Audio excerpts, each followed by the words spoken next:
Je vais répondre à 5 objections de vente en moins de 60 secondes. C'est parti. Première objection, c'est trop cher. C'est trop cher ou ça rentre pas dans ton budget?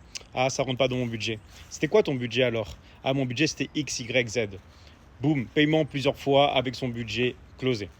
Deuxième objection, je dois en parler à mon mari. Si tu dois en parler à ton mari, tu vas seulement lui dire deux choses. Ou tu vas lui dire, chérie, est-ce que je peux avoir ton avis sur quelque chose que tu ne connais pas pour décider de ma propre vie?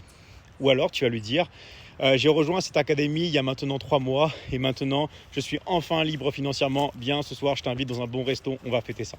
Boum, closé. Troisième, j'ai peur de prendre cette décision.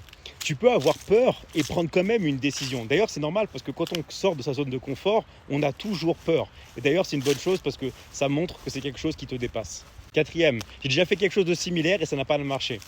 Si ton objectif est le même, c'est normal de continuer d'avancer. Regarde, par exemple, tu as peut-être déjà eu une relation amoureuse et ça n'a pas forcément marché. Est-ce que ça veut dire que tu ne vas pas essayer de quelque chose de nouveau? Non, tu vas continuer. Donc c'est totalement normal du moment que ton objectif est le même. Cinquième, j'ai vu des avis négatifs. Oui, c'est normal. On a 20-25 avis négatifs sur plus de 1500 avis positifs. Ça ne représente même pas 1%. D'ailleurs, je t'invite à voir les 1500 avis positifs et je vais t'en envoyer dès maintenant.